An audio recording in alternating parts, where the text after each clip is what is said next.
I'm just going to introduce Patty Gallagher Newberry, who is the national president for the Society of Professional Journalists this year and a professor of journalism at Miami University, Oxford, a former business journalist who is going to moderate and facilitate this discussion. Patty. Thanks very much, Jan. Thanks to all of you for staying. I heard the crowd thins about this hour, so we'll try not to disappoint. But there's cupcakes. So welcome to the 2 o'clock hour, where our focus is going to be on the Covington Catholic case. I'll introduce our panel here in just a second. I selected this with Jan's help because I live in Cincinnati. Cincinnati's in Ohio. It's the other end of the state, 4 hours south. Across the Ohio River is a town called Covington, Kentucky. And so it's the greater Cincinnati area. And I was inundated. I was imbued with this story because it was in my market. So with us today to discuss and join the conversation, Mike Shearer, who you met earlier from the Akron Beacon Journal. He's the editor and the regional editor of Gatehouse Media for Northeast Ohio. Joining us on the front panel here are students from Kent State, and I'm not doing them in order. Madison MacArthur, Clayton O'Neill, Amelia Sharon, Aaron Simonek. I get you all? Terrific.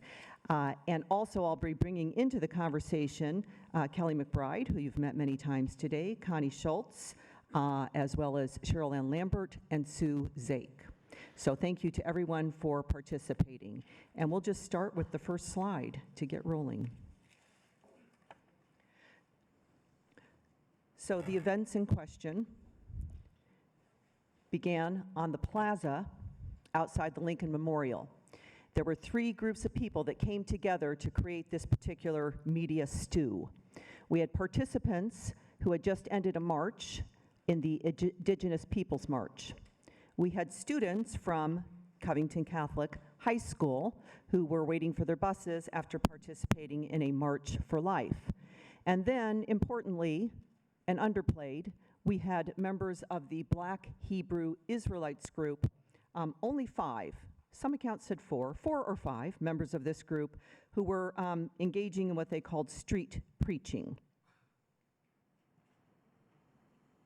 We're going to start with the first video that many of you might have seen that Friday evening.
So that's what was released really just minutes after this incident began.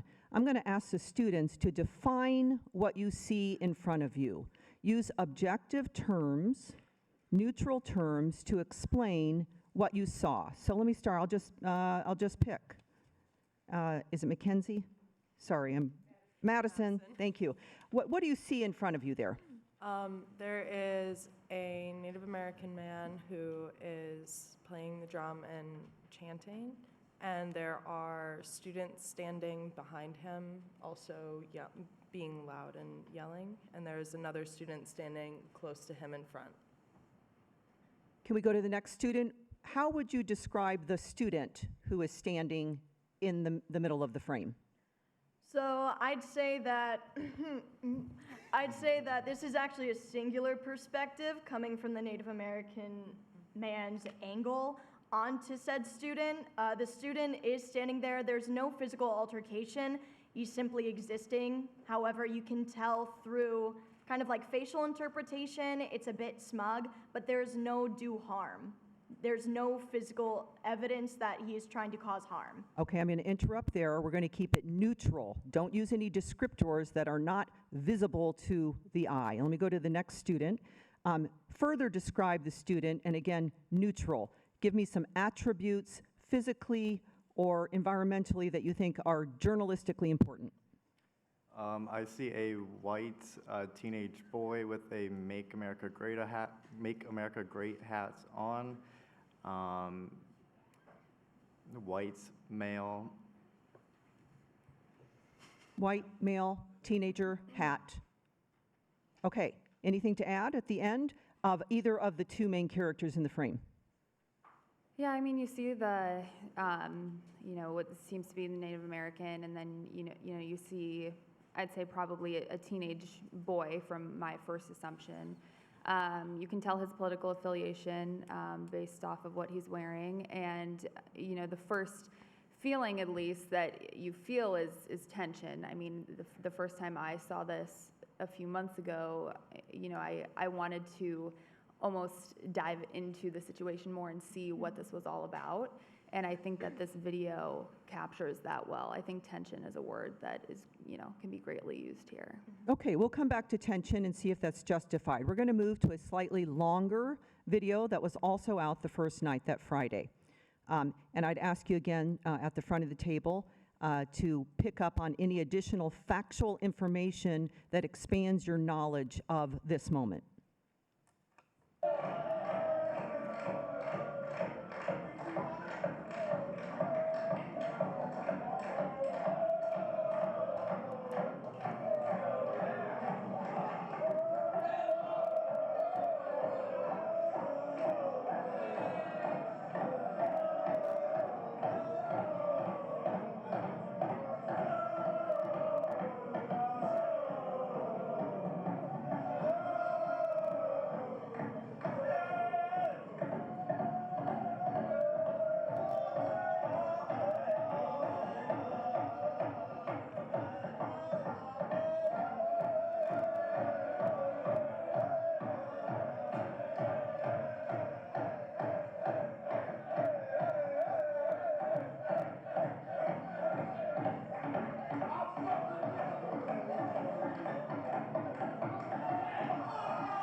The first video was about a minute. This one was 3 minutes and 44 seconds. So I'll go back to the students.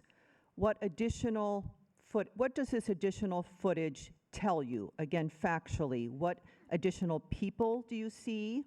What are their actions? What are their words? And we can start with whoever would like to go first. I mean, right away you can tell that it's a much bigger crowd around what was happening in the first video. There's people who were in the 3 groups that we've discussed that were there, but there's also people who don't belong to either group, it appears to be. So that's the first big difference, I would say. So bigger and people who don't belong to another group. Another contribution?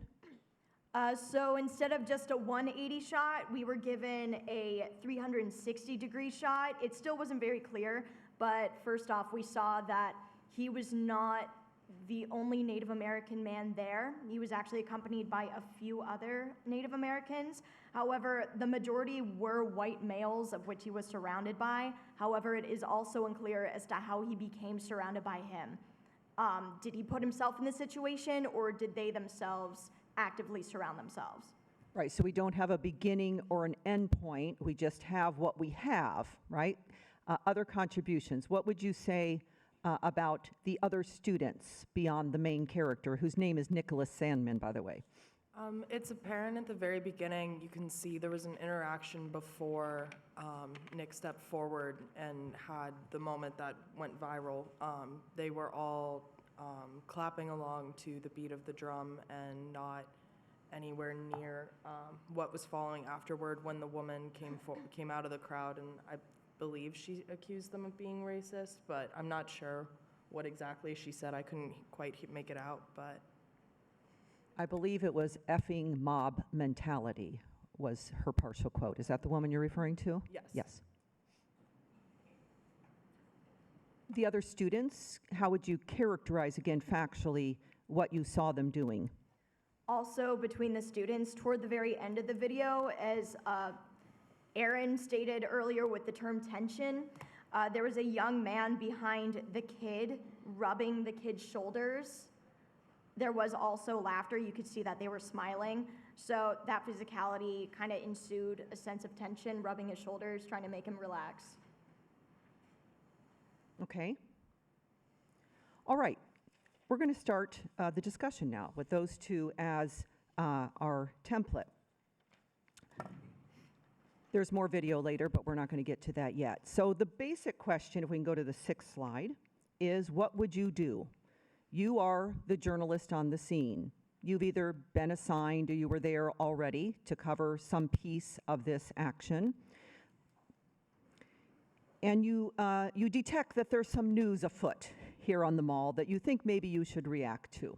And so you call your boss, your editor, your news director, and you explain what you have just seen, and then you ask for direction.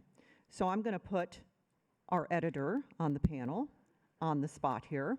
One of your intrepid reporters is at the scene and says, I just saw X, Y, and Z. There's a kid.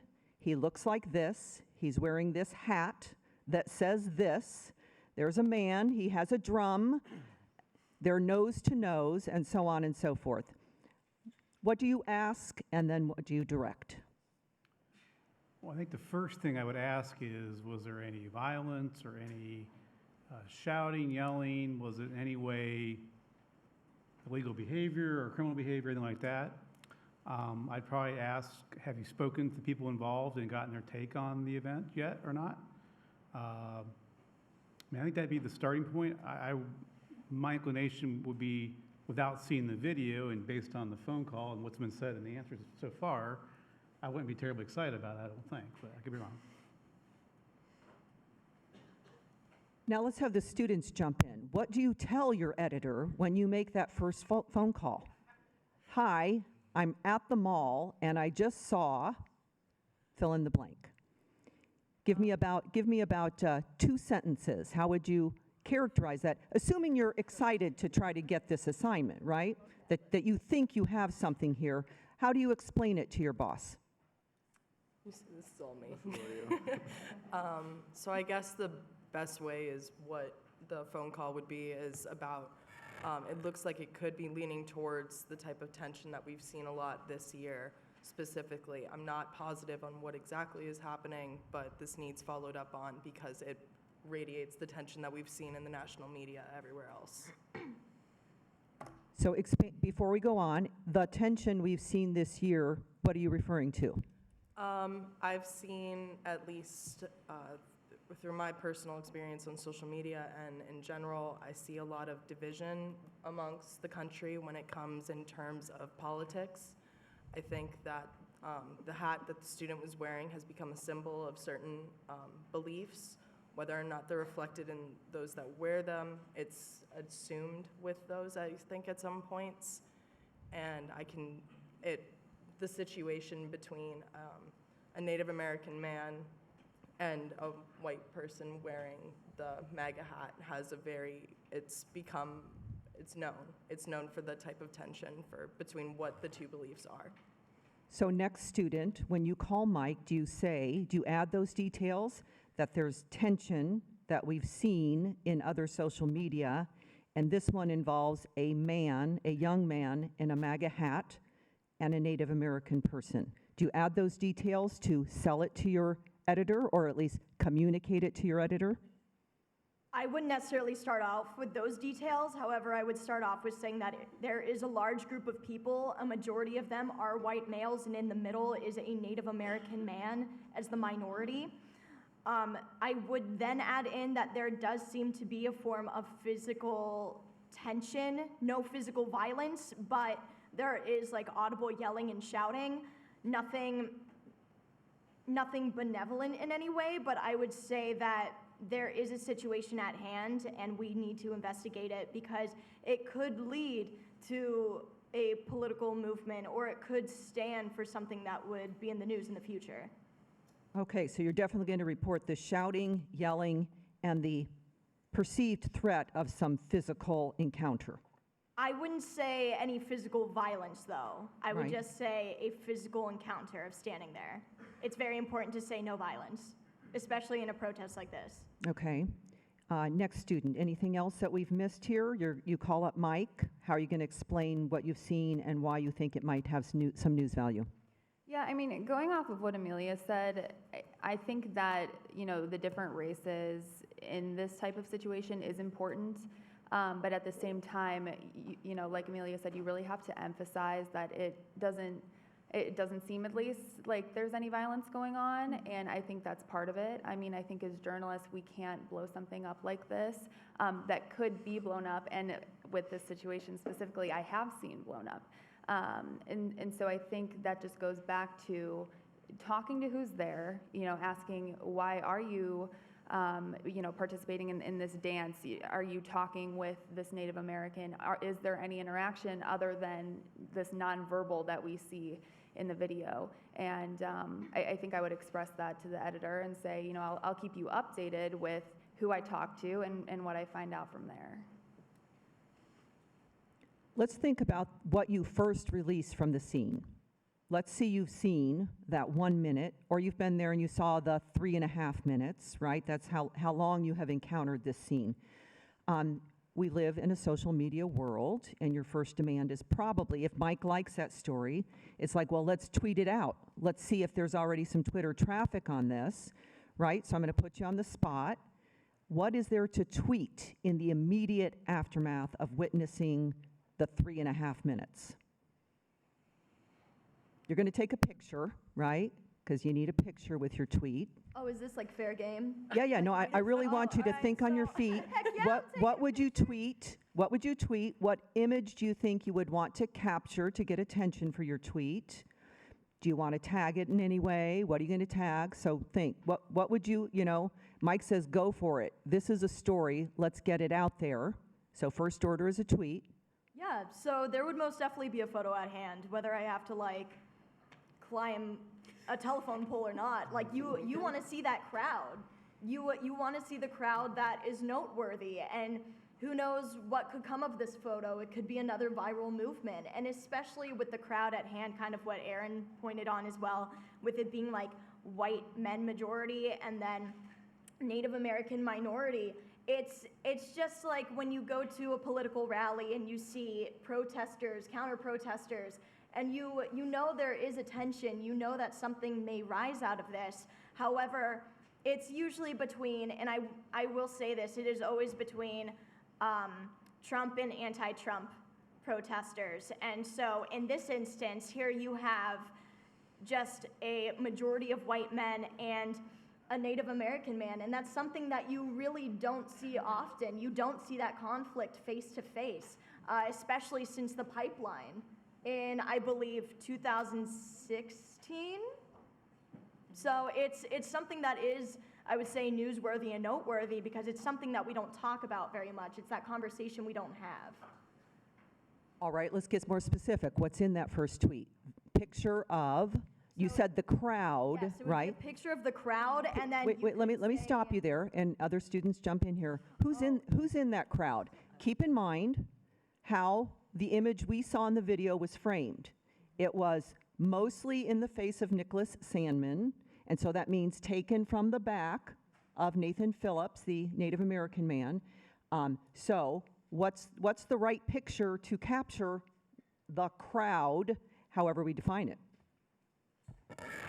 Well, the one thing that I know for sure is that with the picture that I post, if I don't have a lot of information yet from the sources there or from the people participating, I don't think it's necessary to put, let's just say in my caption within the picture, there's a Native American man dancing with, white teenage boys. I think that's obvious through the picture, and I don't think that is something that I need to type out. And then, of course, if I found out more information to where it had anything to do with race, then I would, think about including that in a later tweet, a later, follow-up with more information. But I don't think that that's a necessary component in the first tweet. So basically, first tweet is a picture letting the viewer understand that there's two persons of different identities based on what they look like, but don't add too much more as a cut line. Any disagreement among the other two students who haven't weighed in on their tweet?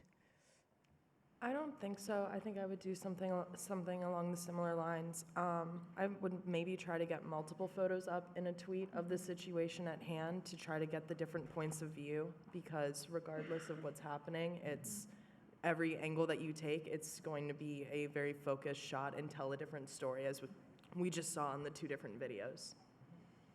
Yeah, and I think two photos that you have to have, at least in the first tweet, is a picture of the two kind of each side of their face, kind of looking at each other, and then, of course, a picture of the overall crowd there. I think those two components are very important to the story.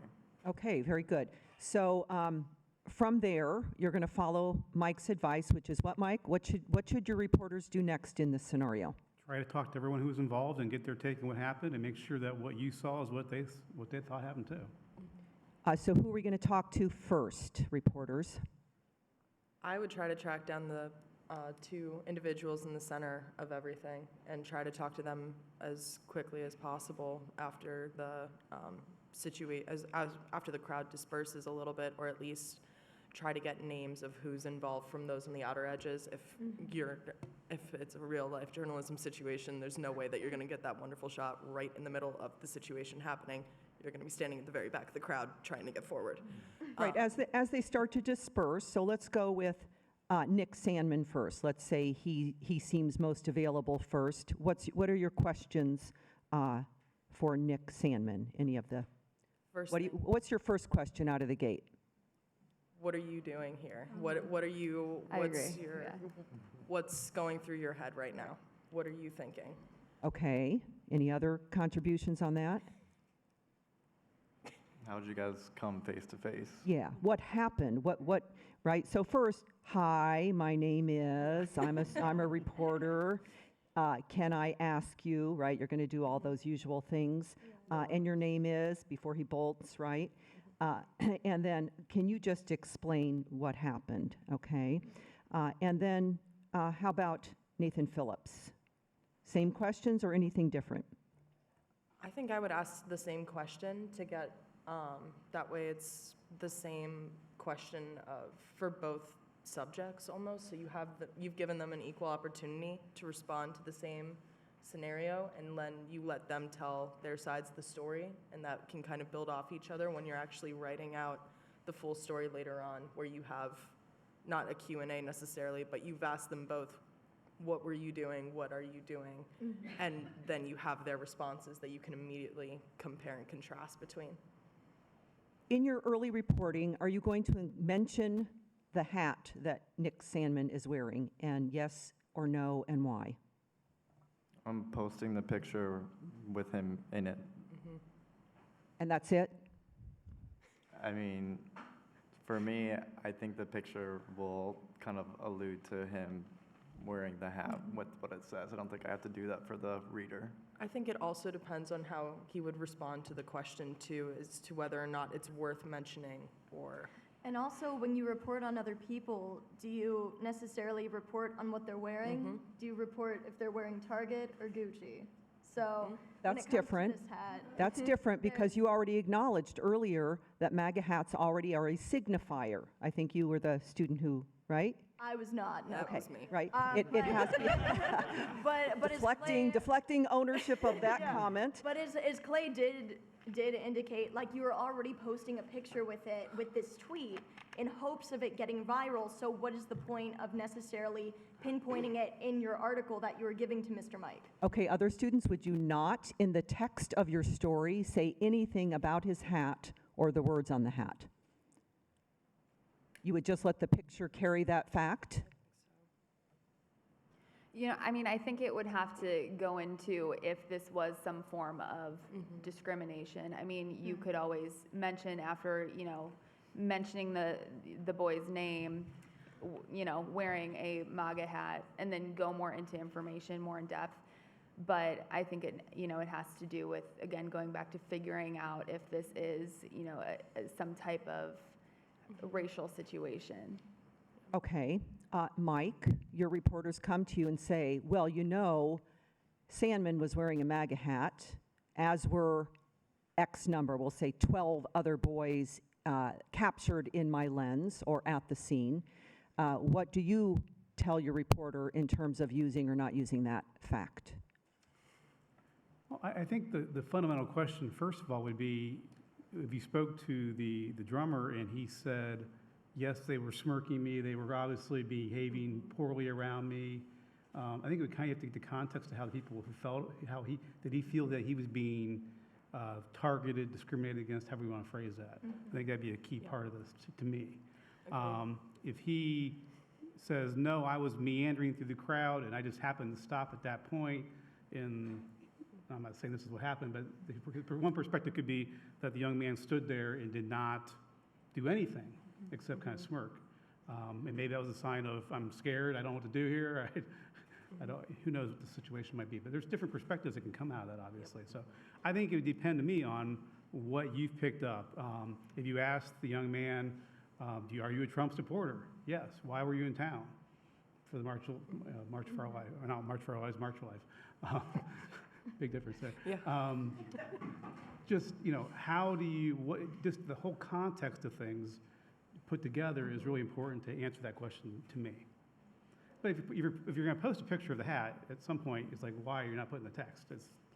Right. Yeah. Any other Who are you fooling contributions them? on the hat question before we move on to some other questions here?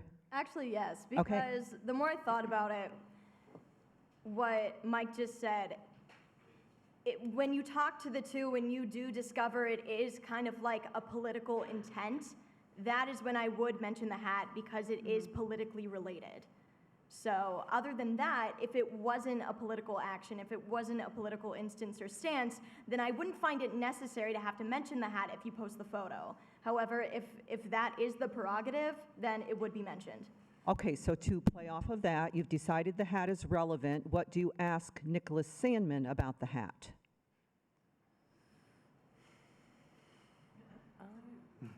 Right, if you're going to mention it and you think it's relevant, should you ask Nicholas Sandman about his hat? And if so, what is the question you ask him? I mean, simply ask him if he is a Trump supporter and why he supports his views. Okay. I would say I guess you could ask it that way. Do you support President Trump? What are some other maybe even slightly more neutral ways to pose that question? Maybe, do you think your political affiliation is influencing what you're doing right now? Okay, even more basic, right? So take it down. I think you're jumping, right? We all do that. We jump. We see the MAGA hat. We think that means something about the wearer, and maybe it does, and maybe they stopped at the souvenir store near the Lincoln Mall, and all the guys bought a $12 hat. So, right? So even more basic. why are you wearing the hat? There you go. Why are you wearing that hat? And why are all your friends? And maybe you're going to say, we love President Trump, or maybe you're going to get a whole different scenario. And I think that, that might bear consideration for what text you put in your tweet on Facebook or in your first post on the story. Okay, we've used a couple words to describe Nicholas Sandmann's facial expression. This became a real critical point in the early coverage, so let's talk about what his face looks like. And let's start really mild. How can you describe the expression, how his face is arranged? Is that a good word? How is his face arranged? Right? The corners of his mouth are curved. Nicholas Sandmann lifting slightly the corners of his mouth. They are. What do we call that look? Really neutral. What do we call that?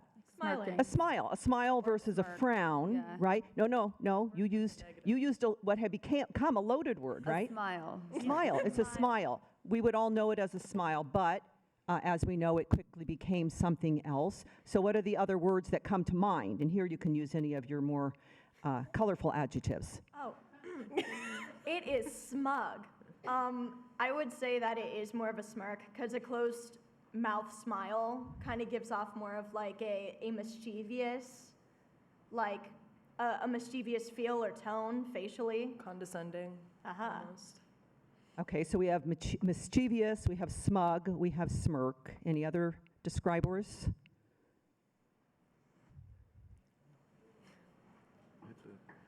Yeah, smile. Mike, that story comes in with any of those three words. How do you edit it? Well, assuming I've seen the photo by now, I mean, it's a tough call. Smile would be one way, smirk's another. I mean, it's hard, you don't know how that kid's face is normally. You don't know how he normally is. Well, seriously, you don't know what his normal, I don't know, it's hard. Smirk would probably pass. Okay. And we do know from the longer video, 344, that he pretty much maintains that same facial expression throughout, so that's something. How close would you say he is to the man with the drum? Very, very close. Very close. I think like an orbit gum distance. Yeah. Like, And is that relevant? Is the closeness of the two men relevant in what you first write? I think it is. Yeah, Yes. Okay, definitely. All right, good. I see some people ready to jump in here on the front row. Okay, so you're crafting that early story, and you've got some describers. So it's beyond tweet, now it's in print, and it's same night, right? This happened at about 4:35 in the afternoon. That first video hit maybe 8 or 9, the longer one maybe an hour later. So you're writing on deadline, you've got to get something out now, right? As those are, so what is this, assume you've talked to both of the parties, and here you do have to do kind of a supposition of what you've learned through your reporting from the two major characters. What is the framing of the story? Where do you think this is going? I mean, again, some supposition here, some educated guesses.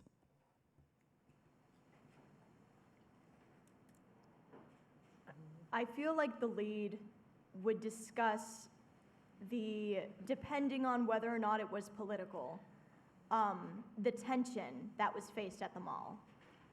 The crowd that was so big to a point where it has viral content running. I'd even say We have a crowd, we have a possible political theater, if you will. Yeah, I mean, I would maybe start with that very situation at the very top of it, and then let the subjects tell their stories throughout the rest of the imprint. So the lead is, this is what these two individuals stood less than a foot away from each other. This is what they were doing and thinking, and kind of roll with it that way, I think, depending on, it all depends on what their answers would be, in all honesty, because it adds so much context on one way or another. All right. I know you only see a short snippet here, but journalists are quick to write scripts of who's the good guy and the bad guy. So as you consider the facts that you've seen, do you feel that one party is the instigator and one is the receiver of that instigation?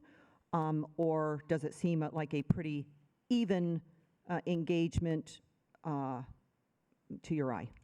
I mean, in the first video, the first example that we saw, I would easily answer that the boys were the main instigator. But then in the second video, you know, my opinion completely changes to where I would say it's more neutral in the second video, to where I can't decide from there. Any disagreement on the front panel here? Does anybody feel as though Nathan Phillips, the man with the drum, is the instigator, the actor? I mean, in the first video, she made clear. I agree with her when she discussed the first video and how her mind shifted when we saw the full piece. I'm sorry, maybe I misunderstood. You thought that the man with the drum was the instigator in the first? I think that the boy, the high school boy, was the instigator Okay, at first. all right. Yeah. I think with the longer video, there's more context because you can see Nathan, the man with the drum, walking through the crowd, and it's apparent that the student is not standing by himself yet up until it hits the edited point where the two are face to face. So I think it's a very neutral, they both stepped forward in their own ways. I don't know if it was purposeful, but they both had an opportunity to step forward or to step back. I'd like to pull some other people into the conversation now. Kelly, Connie in the front row, any of our other guests in the front row. Anything you've heard so far? The hat, the face, the instigator, not instigator, the how quick do you tweet or not tweet? What do you include with the tweet? Any of those would be delightful. This is Connie Schultz. Thank you. I would like to make clear is the wearing of the Make America Great hat is a political act. That there's no point pretending that there's not context to this. So I think we should start with that. I also am curious about that no one's noted the demeanor of these young men who are doing this. We're all looking at this from the perspective of white people, not people of color. Certainly many of us women in the profession recognize that close-up smugness trying to intimidate us when we're trying to report. But if you look at what they're doing, there's a tomahawk motion. There's a lot of imitation Western movie Indian yells. They are laughing and frolicking. There's Make America Great sweatshirts, not just hats. I think it's reasonable for us to assume that at least what got them to Washington that day was political. And we should pursue that line of questioning with them, including what are they trying to accomplish right now, doing this to a man of color? Did it occur to any of them that they were doing this to a person of color? And how that might play out? But I'm a newspaper columnist, right? That if I can get there more quickly, I understand that. But the hat, we can't pretend that hat is anything but a political statement. We must start with that, I think. Kelly. I would want to ask Nathan Phillips how he interpreted the number of hats around him, like what that impact was. And I mean, I looked at this case a lot. It's one of the mistakes as journalists that we made covering the story is we made assumptions and then we went and asked and followed up. And that was because the story wasn't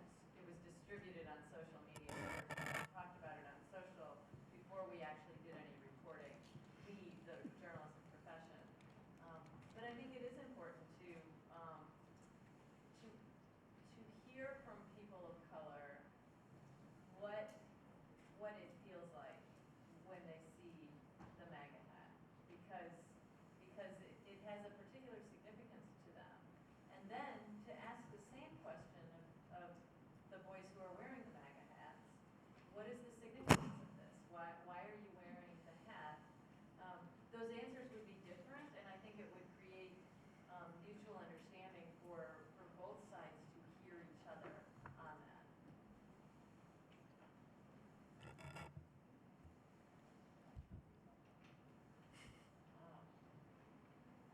Let's go down the line and have our other experts weigh in. You got to hold the mic? Okay, good job. Lean in, as they say. He's a broadcaster. So I think I'm the only photographer in this group. So what I kept thinking when I saw this was that if I was actually there and observing, I would have a much better feel as a journalist of what was actually happening. So I think I could call Mike and say, hey, Mike, this is what I saw. This is what I recorded on my camera. This is what I think. I would have already been talking to people in that crowd because that's what we do. And I think been able to better make some kind of a decent journalistic judgment in the moment of what the exact story is. I have a hard time watching this and knowing what I'm going to call him with and say, what's my lead? You know, there's no physical violence. There are no police in the middle of it. I actually, as a mother, want to know where the damn chaperones are for all this. I mean, That came up and I'm also the mother of boys, so I know how they act in moments when they want attention. It's inexcusable, but and so that's kind of how I'm viewing all of this in part, not just as a journalist. And so I think that was one of the big mistakes, was that this just got relayed over and over and over again, and there were no real people on the ground who were giving it any kind of context or real journalistic purpose or perspective. Cheryl Ann. I guess one of the things that I haven't heard anybody mention was also the age difference. It's significant when a group of younger white teenagers are surrounding an elderly Native American. So I think that is an important aspect of it. Certainly what Connie mentioned, the idea of the imitation. Just like the MAGA hat has meaning, so does the tomahawk. And so now we're getting into what does it mean to be a mascot? What does that mean? And then as well, I think even digging deeper into what does the MAGA hat mean to a person of color, when we look at the contrast between what does it mean to make America great again back when, and here we have someone who represents the first Americans. So what is the deeper meaning? What is meant by this message? So, and I also, being a public relations professor, have to think about it from the perspective of the representatives for the school. I'm also wondering, I'm thinking someone's going to contact us, right? And so I do want to know where are the chaperones? I want to know factually, how long are you waiting? Have you been here? Are you alone? I want to relay and understand what are our expectations for the behavior of our students on and off campus. Right, so you're going to the day 2 and 3 and 4 story, of course, because all those questions did come up. So as we open to the audience to join in, let's just react to a few of the comments up here. First of all, any response to Connie Schultz's assertion that the hat is in itself political speech from our students? Well, it makes me wonder where the high school is. Is it within Washington, D.C.? No, it's Covington, Kentucky, Kentucky, across the yeah. Ohio River from Cincinnati. It's, if it helps to know, it's a boys-only Catholic high school, Covington, Kentucky. Okay, so I think that plays a part in just, asking why are they even there? And then how did they, almost stumble upon, the Native Americans, performing or how did they come together? I think that's another question also that kind of goes off of what Connie was saying. Yeah, somewhat, but the hat itself, automatically in your mind, does that say political speech? Does that tell you something that you think is valid to include in your early coverage? I think it does lean towards political speech because there is a person showcasing what they believe in some regard. At least that's the assumption, because why would you wear something if you didn't believe in it up until you asked that question? It's very similar to, Sue always mentions bumper stickers. It's the same. It's if somebody can identify your car in that, then if you're wearing a MAGA hat, if you were wearing a Bernie shirt or anything, then it goes both ways. You're automatically categorized into one way that people will view you and say, okay, that's your belief. This is what you believe in and this is what you follow. So I think the hat is a political part of it. And you also have to keep in mind the trigger of this situation is maybe the Native Americans were walking by playing their music as soon as the young white male students started kind of making those Indian gestures like the old Western movies, or started hooting and hollering to a point where it made them want to kind of duel. It made them want to approach them and show their spirit even more, hence like making them become surrounded. So it's like you need to really think of the root of the situation, and with the hat and with it being at the mall, like it is politically driven.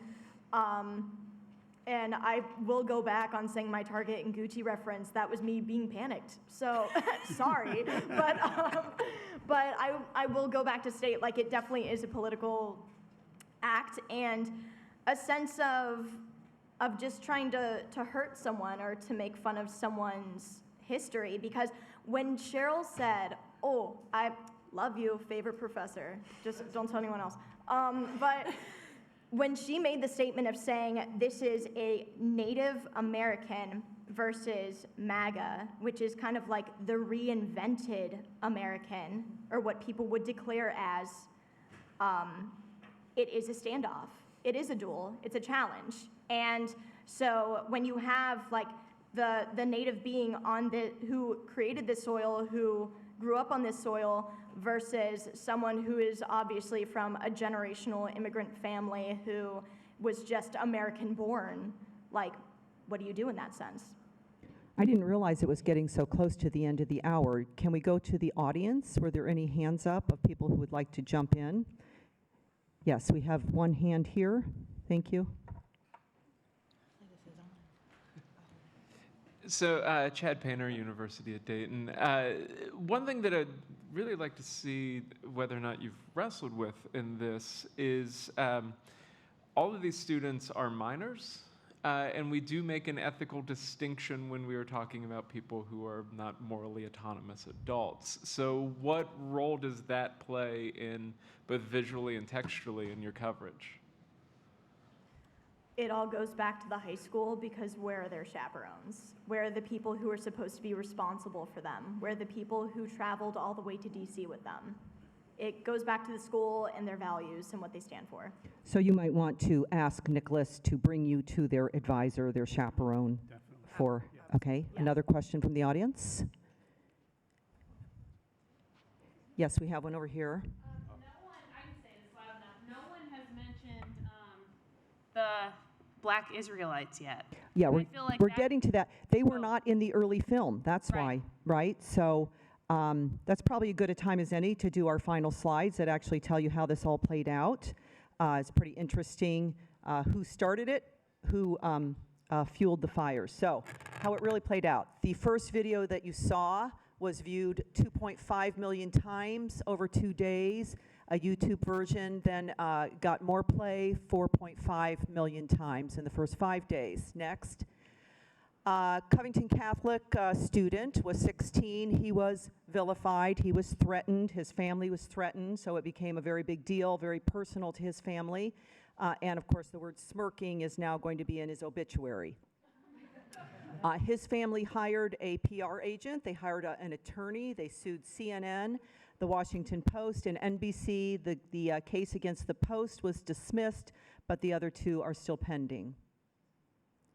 Mr. Phillips maintained throughout that he was trying to diffuse the situation, not inflame it, diffuse it by walking into the crowd of the boys, because it was actually the Black Hebrew Israelites who threw the first stone, right? So before they were face to face, 4 or 5 members of this group had been verbally harassing first the Native American group, and then after that, for about 10 prolonged minutes, the students. And here's an excerpt from the Atlantic account of the day, that one of the Black Israelite, Hebrew Israelite speakers said, "Don't stand to the side and mock, bring your all cracker ass up here and make a statement," and so on and so forth, using terms like little dirty ass crackers, dusty asses, and so forth. So it became very volatile, and into that walked Mr. Phillips and his friends who were just finishing their march. This is actually broken. The next day, Mr. Phillips then sought to get more attention for his point of view by attempting to enter a Catholic church in Washington, D.C. He was barred, and that created, more mileage out of what had happened a day earlier. Nicholas Sandmann, as you might know, went on the Today Show where he said, as far as standing there, I had every right to do so. My position was not disrespectful. I respect him. I'd like to talk to him, but I'm not sorry. I can't say I'm sorry for listening to him and standing there. And you'll see a very different face on the Today Show than the one we saw in the video. And then lastly, certainly the hats were a big part of the coverage. A lot of the coverage was centered on the fact that the boys were wearing the hats and what that said about them and their privilege as white Catholic youngsters, Covington, Kentucky, all those things kind of mixed together. At least 110 news articles about just this story, probably more that Wikipedia hasn't posted yet. The Sandmann family remains very aggrieved. They believe their son was doxxed. They believe there should be legislation to prevent that. And then finally, Mr. Phillips has maintained all along that he was trying to de-escalate it, and people have different viewpoints on whether that's really true. So thank you for being here and for your participation. Thank you very much to our panel.